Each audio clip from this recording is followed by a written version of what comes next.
Price the lord. ಯೇಸು ಕ್ರಿಸ್ತನ ಹೆಸರಿನಲ್ಲಿ ಜಯದ ವಾಕ್ಯ ಈ ಕಾರ್ಯಕ್ರಮಕ್ಕೆ ನಿಮ್ಮನ್ನು ಸ್ವಾಗತಿಸ್ತಾ ಇದ್ದೇನೆ. ಬನ್ನಿ, ಇವತ್ತಿನ ದಿನವು ಕರ್ತನಿಂದ ನೇಮಿಸಲ್ಪಟ್ಟಿದೆ.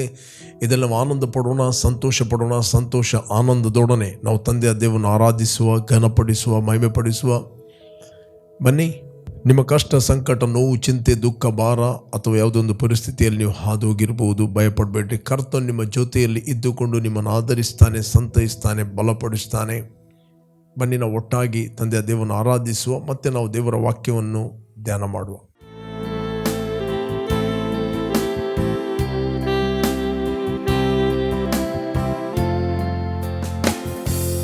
ಎಂಥ ಉಲ್ಲಾಸವು ಸಂತೋಷವು ನಿನ್ನನ್ನಾರಾಧಿಸಲು. ಎಂಥ ಉಲ್ಲಾಸವು ಸಂತೋಷವು ನಿನ್ನನ್ನಾರಾಧಿಸಲು. ಸರ್ವಶಕ್ತ ತಂದೆಯು ನೀನೇ, ಸರ್ವಶಕ್ತ ತಂದೆಯು ನೀನೇ. ಎಂಥ ಉಲ್ಲಾಸವು ಸಂತೋಷವು ನಿನ್ನನ್ನಾರಾಧಿಸಲು. ಯೇಸುವೇ, ಎಂಥ ಉಲ್ಲಾಸವು ಸಂತೋಷವು ನಿನ್ನನ್ನಾರಾಧಿಸಲು. ನಂಬಿಗಸ್ತ ತಂದೆಯು ನೀನೇ, ನಂಬಿಗಸ್ತ ತಂದೆಯು ನೀನೇ. ಎಂಥ ಉಲ್ಲಾಸವು ಸಂತೋಷವು ನಿನ್ನನ್ನಾರಾಧಿಸಲು. ಎಂಥ ಉಲ್ಲಾಸವು ಸಂತೋಷವು ನಿನ್ನನ್ನಾರಾಧಿಸಲು.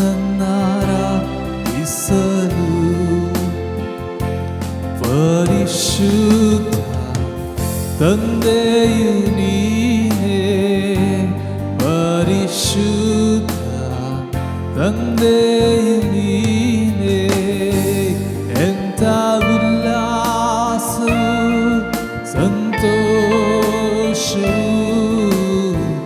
ನಿನ್ನನ್ನಾರಾಧಿಸಲು.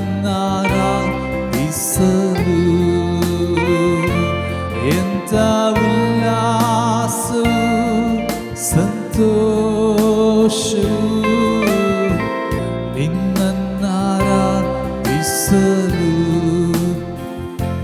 ಸೃಷ್ಟಿಕರ್ತ ತಂದೆಯು ನೀನೇ, ಸೃಷ್ಟಿಕರ್ತ ತಂದೆಯು ನೀನೇ.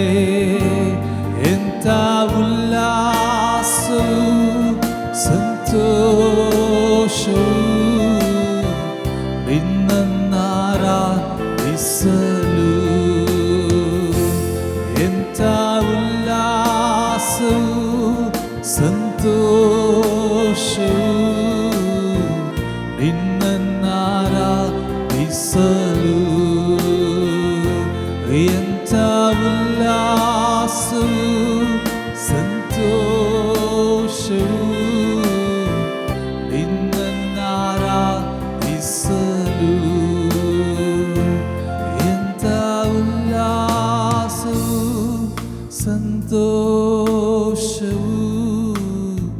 ನಿನ್ನನ್ನಾರಾಧಿಸಲು.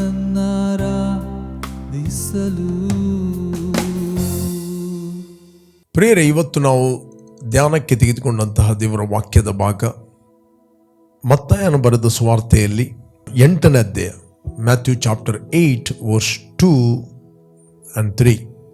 ಈ ವಚನವನ್ನು ಓದುವ. ಒಬ್ಬ ಕುಷ್ಠರೋಗಿಯು ಯೇಸುವಿನ ಬಳಿಗೆ ಬಂದು ಆತನಿಗೆ ಅಡ್ಡ ಬಿದ್ದು, ಸ್ವಾಮಿ, ನಿನಗೆ ಮನಸ್ಸಿದ್ದರೆ ನನ್ನನ್ನು ಶುದ್ಧ ಮಾಡಬಲ್ಲೆ ಅಂದನು. ಆತನು ಕೈ ನೀಡಿ ಅವನನ್ನು ಮುಟ್ಟಿ, ನನಗೆ ಮನಸ್ಸುಂಟು, ಶುದ್ಧವಾಗು ಅಂದನು. ಕೂಡಲೇ ಅವನ ಕುಷ್ಠವು ವಾಸಿಯಾಯಿತು. Praise God. ಒಬ್ಬ ಕುಷ್ಠರೋಗಿ ಯೇಸುವಿನ ಬಳಿಗೆ ಬರುತ್ತಾನೆ.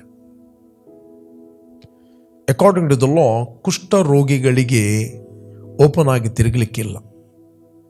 ಯಾರಾದರೂ ಅವರು ಓಪನ್ ಆಗಿ ತಿರುಗಿದರೆ ಅವನಿಗೆ ಕಲ್ಲು ಹೊಡೆದು ಅವನನ್ನು ಕೊಲ್ಲಬೇಕು. ಧರ್ಮಶಾಸ್ತ್ರದ ನಿಯಮ. ಅವನು ಪ್ರತ್ಯೇಕವಾಗಿ ವಾಸ ಮಾಡಬೇಕು. ಅವನು ಯಾರನ್ನು ಮುಟ್ಟಲಿಕ್ಕೆ ಇಲ್ಲ. ಒಂದು ವೇಳೆ ಮುಟ್ಟಿದರೆ ಅವನ ಆ ಒಂದು ಅಶುದ್ಧತೆ ಅದು ಇತರರಿಗೆ ಸಾಂಕ್ರಾಮಿಕವಾಗಿ ಅದು ಹರಡುತ್ತಿತ್ತು.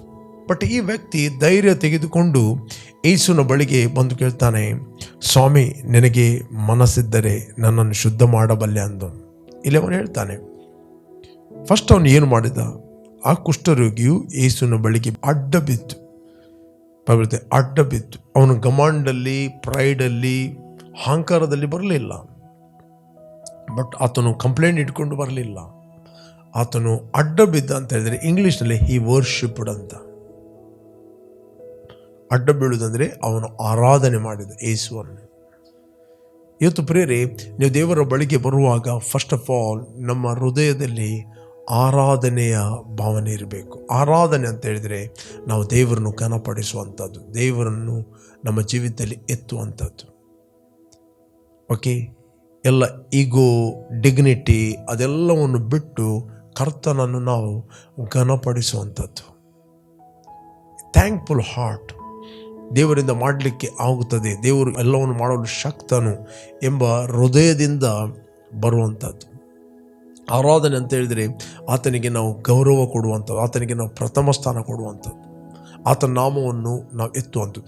ಈ ಕುಷ್ಠ ರೋಗಿ ಬಂದು ಮೊದಲು ಯೇಸುವಿಗೆ ಆತನು ಅಡ್ಡ ಬೀಳ್ತಾನೆ ಅಂತ ಹೇಳಿದರೆ ಆತನು ಆರಾಧನೆ ಮಾಡುತ್ತಾನೆ. ಈ ವರ್ಷಿಪಿಂಗ್ ಗಾಡ್. ಪ್ರೇರೆ, ನಮ್ಮ ಯಾವುದೇ ನಮಗೆ ಅಗತ್ಯತೆಗಳಿರ್ಬೋದು, ಏನೇ ಕೊರತೆಗಳಿರ್ಬೋದು, ಸಮಸ್ಯೆಗಳಿರ್ಬೋದು, ಮೊದಲು ಆ ಸಮಸ್ಯೆಗಳನ್ನು, ಕೊರತೆಗಳನ್ನು ನೋಡಬೇಡ್ರಿ, ದೇವರನ್ನು ಆರಾಧನೆ ಮಾಡಲಿಕ್ಕೆ ಕಲಿಯಿರಿ. Begin to worship God. ದೇವರನ್ನು ಆರಾಧಿಸಿರಿ. ದೇವರು ಏನೋ ಕೊಡ್ತಾನೆ ಎಂಬುದಕ್ಕೆ ಆರಾಧಿಸಬೇಡ್ರಿ. ಥ್ಯಾಂಕ್ಫುಲ್ ಹಾರ್ಟಲ್ಲಿ ದೇವರ ಹತ್ರ ಬನ್ನಿರಿ, ಆರಾಧಿಸಿರಿ. ದೇವರು ನಮ್ಮ ಜೀವಿತದಲ್ಲಿ ಅನೇಕ ಉಪಕಾರಗಳನ್ನು ಮಾಡಿದ್ದಾನೆ, ನಿಮಗೆ ಸಹಾಯಗಳನ್ನು ಮಾಡಿದ್ದಾನೆ. Learn to worship God. ಇವತ್ತು ಅನೇಕರಿಗೆ ಆರಾಧನೆ ಮಾಡೋದಂದರೆ ಗೊತ್ತಿಲ್ಲ, ಆರಾಧನೆ ಹೇಗೆ ಮಾಡೋದಂತ ಗೊತ್ತಿಲ್ಲ. ಆರಾಧನೆ ಅಂದರೆ ಕೇವಲ ನಾವು ಹಾಡುಗಳನ್ನು ಹಾಡುವುದಲ್ಲ. ಆರಾಧನೆ ಅಂತ ಹೇಳಿದರೆ ನಾವು ಸಂಪೂರ್ಣವಾದ ಹೃದಯದಲ್ಲಿ ಆತನ್ನು ಟ್ರಸ್ಟ್ ಮಾಡಿ ಆತನ ನಾಮವನ್ನು ನಾವು ಮೇಲಕ್ಕೆತ್ತುವಂಥದ್ದು. ಇಲ್ಲಿ ಕುಷ್ಠರೋಗಿ ಬಂದು ನಂಬರ್ 1 ಸಂಗತಿ ಏನಂತ ಹೇಳಿದರೆ ಆತನು ಯೇಸುವಿಗೆ ಅಡ್ಡ ಬೀಳುತ್ತಾನೆ. ಇಂಗ್ಲೀಷ್ನಲ್ಲಿ he was worshipped god. Okay, ಆತನು ದೇವರನ್ನು ಆರಾಧಿಸ್ತಾ. 2ನೇ, ಸ್ವಾಮಿ, ನಿನಗೆ ಮನಸ್ಸಿದ್ದರೆ ನನ್ನನ್ನು ಶುದ್ಧ ಮಾಡಬಲ್ಲೆ. ಆತನು ಕೇಳ್ತಾನೆ, ಸ್ವಾಮಿ, ನಾನು ಶುದ್ಧನಾಗುವುದು ನಿನಗೆ ಮನಸ್ಸಿದೆಯಾ? ಇವತ್ತು ಅನೇಕರು ಇದೇ ರೀತಿ ಅವರು ಆಲೋಚನೆ ಮಾಡ್ತಾರೆ, ನಾನು ಗುಣ ಆಗಲಿಕ್ಕೆ ದೇವರಿಗೆ ಮನಸ್ಸಿದೆಯಾ? ನಾನು ಗುಣ ಆಗುವುದು ದೇವರ ಚಿತ್ತವ? ಅದು ಕೆಲವರು ಪ್ರಾರ್ಥನೆ ಮಾಡುತ್ತಾರೆ, ದೇವರು ನಿನ್ನ ಚಿತ್ತವಿದ್ದರೆ ನನ್ನನ್ನು ಗುಣಪಡಿಸು ಅಂತ. ನಿನ್ನ ಚಿತ್ತವಿದ್ದರೆ ನನ್ನನ್ನು ಗುಣಪಡಿಸು. ದೇವರ ಚಿತ್ತ ಏನು? ದೇವರ ಚಿತ್ತವನ್ನು ನಾವು ತಿಳಿಯುವುದು ಹೇಗೆ? How can we know the will of god? ಹೇಗೆ? ದೇವರ ಚಿತ್ತ ದೇವರ ವಾಕ್ಯ. ದೇವರ ಚಿತ್ತ ದೇವರ ವಾಕ್ಯ. ದೇವರು ತನ್ನ ಚಿತ್ತವನ್ನು ವಾಕ್ಯದಲ್ಲಿ ಬರೆದಿಟ್ಟಿದ್ದಾನೆ. ಐ ಆಮ್ ವಿಲ್ಲಿಂಗ್ ಅಂತ. ದೇವರ ಚಿತ್ತ ಏನು? ದೇವರ ಚಿತ್ತ ಯಾವೊಬ್ಬ ವ್ಯಕ್ತಿ ರೋಗದಲ್ಲಿರುವಂಥದ್ದು ದೇವರ ಚಿತ್ತ ಅಲ್ಲ. ಒಬ್ಬ ಕಾಯಿಲೆಯಲ್ಲಿ ಸಾಯುವಂಥದ್ದು ದೇವರ ಚಿತ್ತ ಅಲ್ಲ. ಸ್ಟಿಲ್ ಕಾಯಿಲೆಯಲ್ಲಿ ಸಾಯ್ತಾರೆ, ಬಟ್ ದೇವರ ಚಿತ್ತ ಅಲ್ಲ ಒಬ್ಬ ವ್ಯಕ್ತಿ ಕಾಯಿಲೆಯಲ್ಲಿ ಸಾಯುವಂಥದ್ದು. ಈ ವ್ಯಕ್ತಿಗೆ 100% ಗೊತ್ತಿಲ್ಲ ಯೇಸುಗೆ ಮನಸ್ಸಿದೆಯಾ ಗುಣ ಮಾಡಲಿಕ್ಕೆ. ನಿನಗೆ ಮನಸ್ಸಿದ್ದರೆ ನಾನು ಗುಣ ಮಾಡು ಅಂತ ಹೇಳ್ತಾನೆ.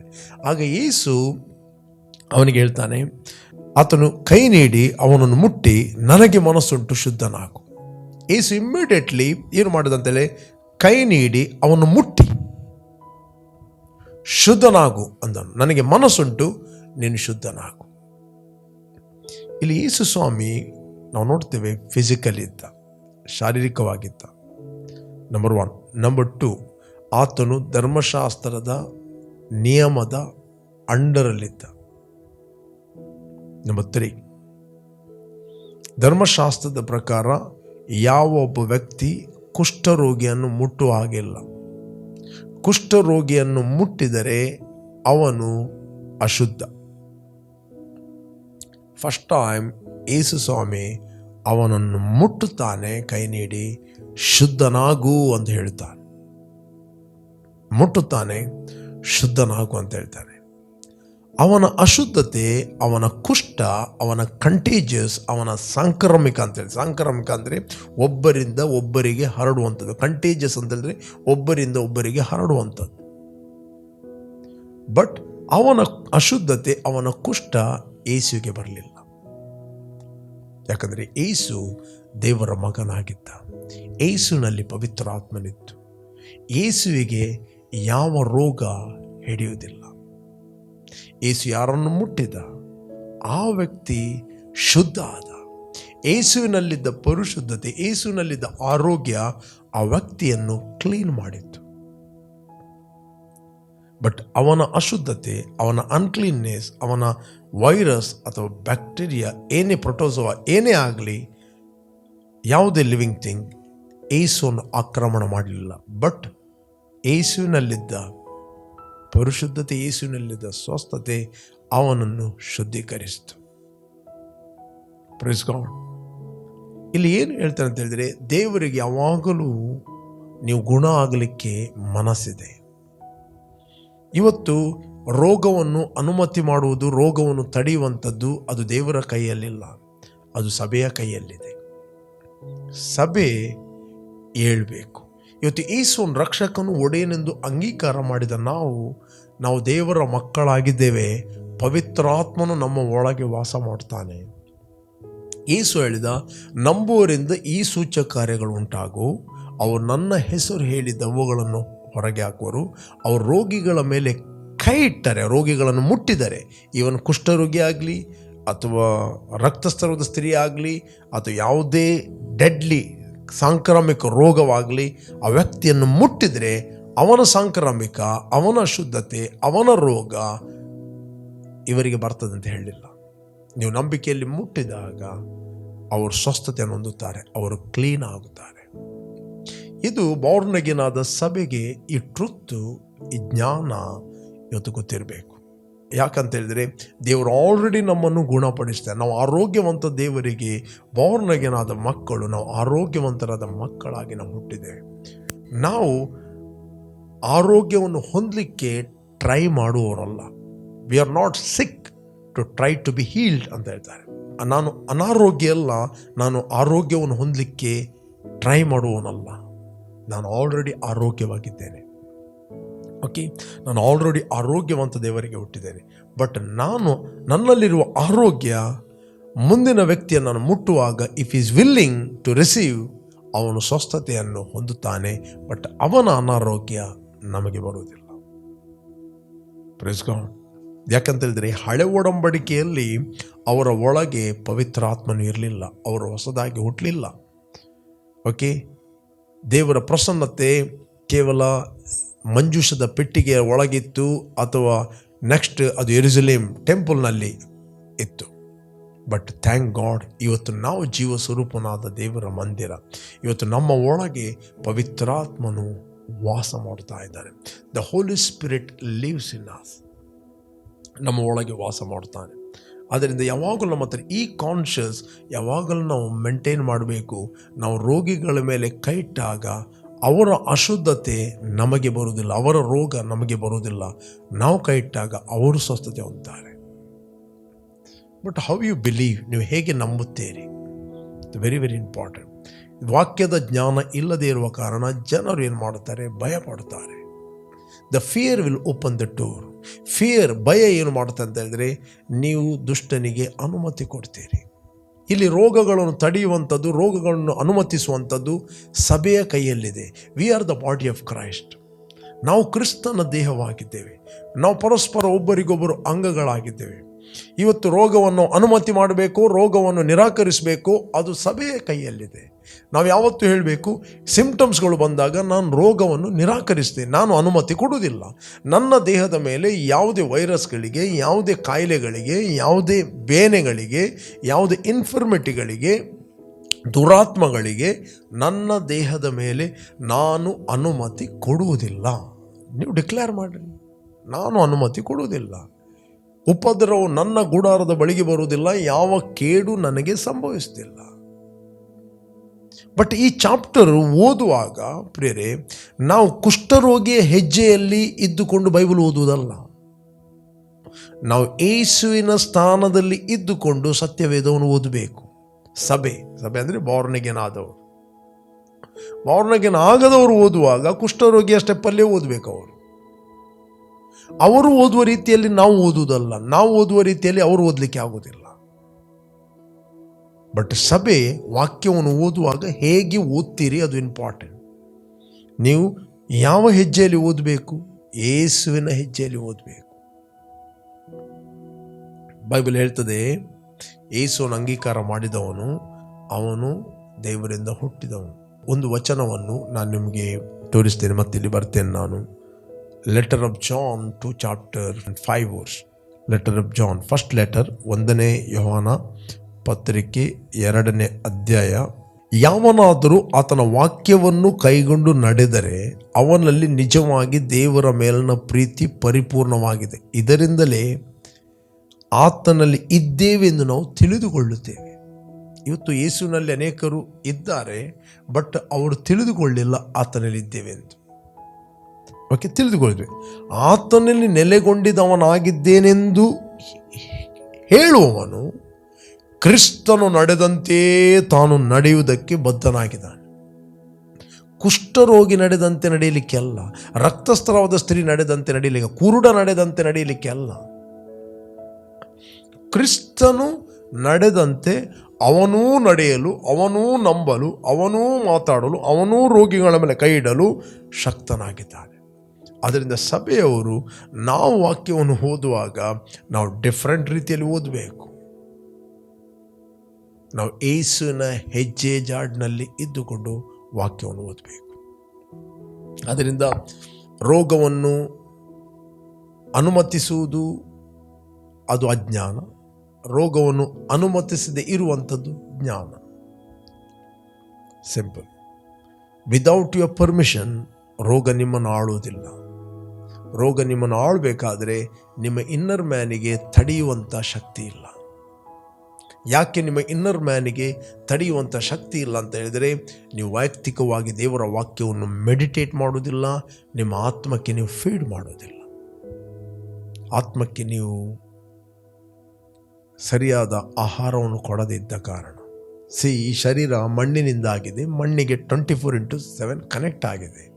ಮಣ್ಣಿನಿಂದ ಆದದ್ದೇ ನೀವು ತಿಂತೀರಿ ರಿಕವರಿ ಮಾಡಲಿಕ್ಕೆ. ಹೆಲ್ತಿ ಬಾಡಿ ಆಗಬೇಕಾದ್ರೆ ನಿಮ್ಮ ದೇಹ ಮಣ್ಣಿನಿಂದಲೇ ತಿಂತೀರಿ. ಮಣ್ಣಿನಿಂದಾದ ಕ್ಯಾರೆಟ್, ಮಣ್ಣಿನಿಂದಾದ ಬೀಟ್ರೂಟ್, ಮಣ್ಣಿನಿಂದಾದ ಬಟಾಟೆ, ಮಣ್ಣಿನಿಂದಾದ ತರಕಾರಿ, ಮಣ್ಣಿನಿಂದಾದ ಸಂಗತಿಗಳನ್ನು ತಿಂತೀರಿ. ಯಾಕೆ? ನಿಮ್ಮ ಹೆಲ್ತಿ ದೇಹಕ್ಕೆ ರೈಟ್ ಫುಡ್, ಆಹಾರ ಇಂಪಾರ್ಟೆಂಟ್. ಅದು ಕನೆಕ್ಟ್ ಆಗಿದೆ. ನಮ್ಮ ಆತ್ಮ ಅದು ದೇವರಿಂದ ಹುಟ್ಟಿದೆ, ಅದು ಕಂಟಿನ್ಯೂ ಆಗಿ ದೇವರಿಗೆ ಕನೆಕ್ಟ್ ಆಗಿದೆ. ಹಾಗಾದರೆ ಆತ್ಮಿಕ ಆಹಾರ ಬೇಕು. ಮನುಷ್ಯನು ಬದುಕುವುದು ರೊಟ್ಟಿದಿಂದ ಮಾತ್ರದಿಂದ ಅಲ್ಲ, ದೇವರ ಬಾಯಿಂದ ಹೊರಡುವ ಪ್ರತಿಯೊಂದು ಮಾತುಗಳಿಂದ ಬದುಕುತ್ತಾನೆ. ಯಾವಾಗ ನೀವು ದೇವರ ವಾಕ್ಯ ನಿಮ್ಮ ಆತ್ಮಕ್ಕೆ ಪ್ರವೇಶವಾಯಿತು, ಆತ್ಮದಳ ಒಳಗೆ ಬಂತು, ಆಗ ಆತನು ಹೊರಗಿನ ಮನುಷ್ಯನನ್ನು ಕಂಟ್ರೋಲ್ ಮಾಡ್ತಾನೆ, ಹೊರಗಿನ ಮನುಷ್ಯನನ್ನು ತನ್ನ ಸ್ವಾಧೀನಕ್ಕೆ ತೆಗೆದುಕೊಳ್ತಾನೆ. ಆಗ ನೀವು ಇನ್ನರ್ಲಿ ನೋಡ್ತೀರಿ ಹೊರತು ಔಟ್ವರ್ಡ್ಲಿ ನೋಡುವುದಿಲ್ಲ. ಅಂದರೆ ಒಳಗಿಂದ ನೋಡ್ತೀರಿ ಹೊರತು ಹೊರಗಿನಿಂದ ನೀವು ನೋಡುವುದಿಲ್ಲ. ಓಕೆ. ಈ ಸ್ವಾಮಿ ಏನು ಭಯಪಡಲಿಲ್ಲ, ಅವನ ಕುಷ್ಠ ನನಗೆ ಬರ್ತಂದು ಭಯಪಡಲಿಲ್ಲ, ಅಥವಾ ಧರ್ಮಶಾಸ್ತ್ರದ ಪ್ರಕಾರ ಬರೆದಿದೆ ನಾನು ಕೈ ಇಡಲಿಕ್ಕೆ ಆಗೋದಿಲ್ಲ ಅಂತ ಡಾಕ್ಟ್ರಿನ್ ಕೂಡ ಮಾಡಲಿಲ್ಲ. ಯಾಕಂತ ಹೇಳಿದರೆ ದೇವರು ಮೋಶೆಯ ಮೂಲಕ ಧರ್ಮಶಾಸ್ತ್ರದಲ್ಲಿ ಯಾಕೆ ಮುಟ್ಟಬಾರದು ಅಂತ ಹೇಳಿದರೆ ಅವರಿಗೆ ಸೇಫ್ಟಿ ಇಲ್ಲ, ಅವರು ಮುಟ್ಟಲೇಬಾರದು, ನೋ ಸೇಫ್ಟಿ. ಓಕೆ, ಅವ್ರು ಮುಟ್ಟಬಾರದು. ಓಕೆ, ಇಲ್ಲಿ ನಾವು ನೋಡ್ತೇವೆ 8ನೇ ಅಧ್ಯಾಯ 3ನೇ ವಚನದಲ್ಲಿ, ಮತ್ತಾಯನ ಬರೆದ ಸುವಾರ್ತೆಯಲ್ಲಿ, ನನಗೆ ಮನಸ್ಸುಂಟು ಶುದ್ಧವಾಗು ಅಂದನು, ಕೂಡಲೇ ಅವನ ಕುಷ್ಠವಾಸಿಯಾಯಿತು. 4ನೇ ವಚನ, ಆಗ ಯೇಸು ಅವನಿಗೆ ಯಾರಿಗೂ ಹೇಳಬೇಡ. ಫಸ್ಟ್ ಹೇಳಿದೆ ಯಾರಿಗೂ ಹೇಳಬೇಡ. ಯಾಕೆ ಇಲ್ಲಿ ಯಾರಿಗೂ ಹೇಳಬೇಡ? It's very important. ಯಾರಿಗೂ ಹೇಳಬೇಡ, ಹಾಗಾದ್ರೆ ಎಲ್ಲರಿಗೂ ಹೇಳಬೇಕಲ್ಲ ಅಂತನೋ. ಒಂದು ವೇಳೆ ಕುಷ್ಠರೋಗಿ ಅವನು ಶುದ್ಧನಾಗಿದ್ದನಂತ ಅಕಾರ್ಡಿಂಗ್ ಟು ದ ಲಾ ಏನಂತ ಹೇಳಿದರೆ ಯಾಜಕನ ಹತ್ರ ಅವನು ಹೋಗಬೇಕು. ಯಾಜಕನು ಅವನನ್ನು ಟೆಸ್ಟ್ ಮಾಡ್ತಾನೆ. ಟೆಸ್ಟ್ ಮಾಡಿದ ನಂತರ ಇವನು ಕುಷ್ಠರೋಗಿ ಶುದ್ಧನಾಗಿದ್ದಾನಂತ ಅವನಿಗೆ ಸರ್ಟಿಫಿಕೇಟ್ ಕೊಡ್ತಾನೆ. ಇಲ್ಲೇನು ಹೇಳ್ತಾನೆ? ಯಾರಿಗೂ ಹೇಳಬೇಡ, ನೋಡು, ಆದರೆ ಹೋಗಿ ಯಾಜಕನಿಗೆ ನಿನ್ನನ್ನು ತೋರಿಸಿ ಮೋಶೆ ನೇಮಿಸಿದ ಕಾಣಿಕೆಯನ್ನು ಕೊಡು, ಅದು ಜನರಿಗೆ ಸಾಕ್ಷಿಯಾಗಲಿ ಎಂದು ಹೇಳಿದನು. ಯಾಜಕ ನಿನ್ನ ಮೈಯನ್ನು ತೋರಿಸು, ಮೋಶೆ ನೇಮಿಸಿದ ಕಾಣಿಕೆಯನ್ನು ಕೊಡು. ಸುಮ್ಮನೆ ಇರಬೇಡ, learn to give offering. Okay, ಮೋಶೆ ನೇಮಿಸಿದ ಕಾಣಿಕೆಯನ್ನು ಕೊಡು. ಕೆಲವರು ಸ್ವಸ್ಥ ಆಗ್ತಾರೆ, ಕಾಣಿಕೆ ಅಂತ ಹೇಳುವಾಗ ಅವರಿಗೆ ಫುಲ್ ನೋವಾಗ್ತದೆ. ಓಕೆ, ಇಲ್ಲಿ ಯೇಸು ಸ್ವಾಮಿ ಎಲ್ಲವನ್ನು ಕರೆಕ್ಟ್ ಗೈಡ್ ಮಾಡ್ತಾನೆ. ಹೋಗು, ಯಾಜಕನಿಗೆ ತೋರಿಸು. ಯಾಕಂದರೆ ಯಾಜಕನೇ ಸರ್ಟಿಫಿಕೇಟ್ ಕೊಡಬೇಕು ಅಕಾರ್ಡಿಂಗ್ ಟು ದ ಲಾ. ಒಂದು ವೇಳೆ ಯೇಸು ನನ್ನನ್ನು ಮುಟ್ಟಿದ ಅಂತ ಹೇಳಿದರೆ ಅವರು ಯೇಸು ಅಶುದ್ಧ ಅಂತ ಅನಿಸ್ಬೋದು. ನೋ, ಯೇಸು ಹೇಳಿದೆ ಯಾರಿಗೂ ಹೇಳಬೇಡ, ಫಸ್ಟ್ ಏನು ಕೆಲಸ ಮಾಡು, ಯಾಜಕನಿಗೆ ತೋರಿಸು, ಯಾಜಕನನ್ನು ಚೆಕ್ ಮಾಡಲಿ. ನೆಕ್ಸ್ಟ್ ಮೋಶೆ ನೇಮಿಸಿದ ಕಾಣಿಕೆಯನ್ನು ಕೊಡು. ನೆಕ್ಸ್ಟ್ ಅದು ಜನರಿಗೆ ಸಾಕ್ಷಿ ಆಗಲಿ. ಟೆಸ್ಟಿಫೈ, ಗೋ ಅಂಡ್ ಟೆಸ್ಟಿಫೈ, ಜನರಿಗೆ ಅದು ಸಾಕ್ಷಿ ಆಗಲಿ. ಪ್ರಿಯರೇ, ಅನೇಕರು ಇವತ್ತು ಸ್ವಸ್ಥತೆಯನ್ನು ಹೊಂದುತ್ತಾರೆ, ಅವರು ಸಾಕ್ಷಿಯನ್ನು ಕೊಡುವುದಿಲ್ಲ. ಅವರು ಸ್ವಸ್ಥತೆಯನ್ನು ಹೊಂದುತ್ತಾರೆ, ಸ್ಟಿಲ್ ಸ್ವಸ್ಥತೆ ಹೊಂದಿದ ನಂತರ ಅವರು ಲೋಕಕ್ಕೆ ಹೋಗ್ತಾರೆ, ತಮಗೆ ಬೇಕಾದ ರೀತಿಯಲ್ಲಿ ಜೀವಿಸ್ತಾರೆ, ಖುಷಿ ಬಂದಾಗಿ ಜೀವಿಸ್ತಾರೆ. ದೇವರಿಗೋಸ್ಕರ ಅವರು ಜೀವಿಸ್ತಿಲ್ಲ, ದೇವರ ಮಹಿಮೆಗೋಸ್ಕರ ಅವರು ಜೀವಿಸ್ತಿಲ್ಲ. ಒಂದು ಥ್ಯಾಂಕ್ಫುಲ್ ಹಾರ್ಟ್ ಇಲ್ಲ. ನಾವು ಏನು ಆಫರಿಂಗ್ ಕೊಡ್ತೇವೆ, ಅದು ಆಫರಿಂಗ್ ಕೊಡುವಂಥದ್ದು ಏನಂತ ಹೇಳಿದ್ರೆ, this not A collection, it the connection. Collection ಅಲ್ಲ, ಅದು ಕನೆಕ್ಷನ್. ದೇವರಿಗೆ ನಾವು ಆರಾಧನೆ ಮಾಡುವಂಥದ್ದು, ದೇವರಿಗೆ ನಾವು ಕೃತಜ್ಞತೆಯನ್ನು ಸಲ್ಲಿಸುವಂಥದ್ದು. ನಾನು ಇವತ್ತು ಏನೇ ಆಗಿದ್ದೇನೆ ಅದು ನಿನ್ನ ಕೃಪೆಯಿಂದ ಅಂತ ಹೇಳಿ ಆತನಿಗೆ ಯಜ್ಞವನ್ನು ಸಮರ್ಪಿಸುವಂಥದ್ದು, ಅದು ಆತನಿಗೆ ಸುಗಂಧ ವಾಸನೆ. ಓಕೆ, ಕಾಣಿಕೆ ಎಂಬುವಂಥದ್ದು ದೇವರಿಗೆ ನಾವು ಹಾನರ್ ಮಾಡುವಂಥದ್ದು, ಕೃತಜ್ಞತೆಯನ್ನು ಸಲ್ಲಿಸುವಂಥದ್ದು. ಆತನಲ್ಲಿ ಎಲ್ಲವೂ ಇದೆ, ಆತನಿಗೇನು ಬೇಕಾಗಿಲ್ಲ. ಬಟ್ ನೀನು ಏನು ಕೊಡ್ತಾ ಇದ್ದಿ, ಥ್ಯಾಂಕ್ಫುಲ್ ಹಾರ್ಟಲ್ಲಿ ಕೊಡ್ತಾ ಇದ್ದಿ. ಇಲ್ಲಿ ಸ್ವಾಮಿ ಕ್ಲಿಯರ್ ಆಗಿ ಗೈಡ್ ಮಾಡ್ತಾನೆ.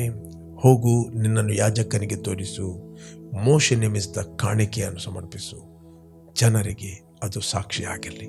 It is a testimony.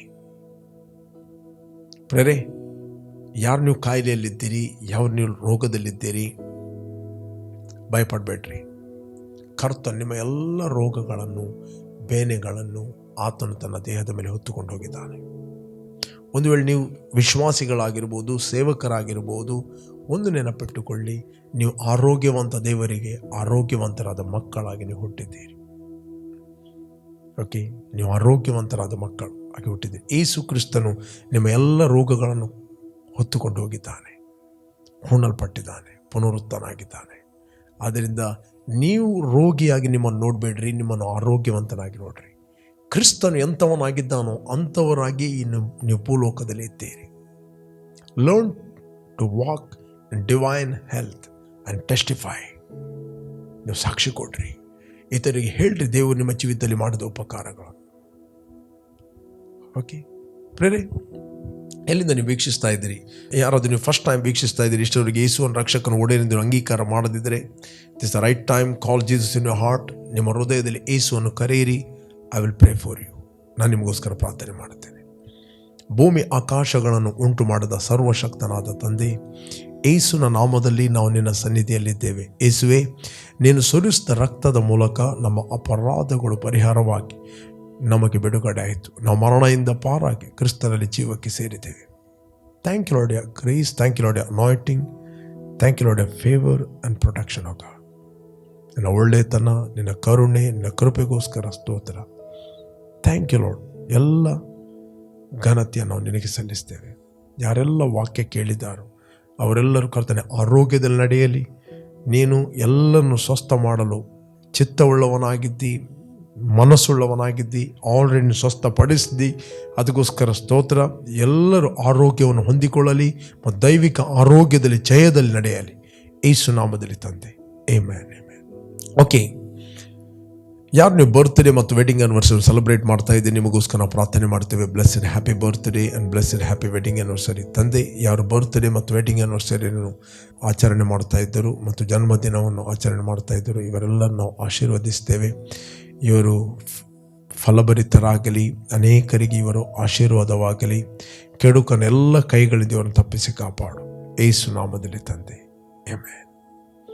ಜಯದ ವಾಕ್ಯ ಈ ಕಾರ್ಯಕ್ರಮವನ್ನು ಪ್ರತಿದಿನ ಬೆಳಿಗ್ಗೆ ಬಿಗ್ ಜೆ ಟಿವಿಯಲ್ಲಿ 7 ಗಂಟೆಯಿಂದ 7:30ಕ್ಕೆ ವೀಕ್ಷಿಸಿರಿ. 7:30ರಿಂದ 8 ಗಂಟೆ ಇದೇ ಕಾರ್ಯಕ್ರಮ ರಿಪೀಟ್ ಆಗಿ ನಮ್ಮ ಯೂಟ್ಯೂಬ್ ಚಾನಲ್ ವೀಕ್ಷಿಸಬಹುದು. ನಮ್ಮ YouTube channel pastor Roshan Lobo word of victory. Subscribe ಮಾಡಿದ್ರೆ ಸಬ್ಸ್ಕ್ರೈಬ್ ಮಾಡಿರಿ.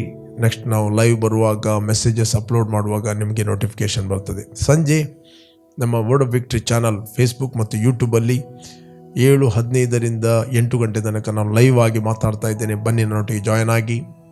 ಓಕೆ, ಕಂಟಿನ್ಯೂ ಆಗಿ ವರ್ಡ್ ಆಫ್ ವಿಕ್ಟ್ರಿ ಜಯದ ವಾಕ್ಯ ಕಾರ್ಯಕ್ರಮ ವೀಕ್ಷಿಸಿ. You are bless, amen.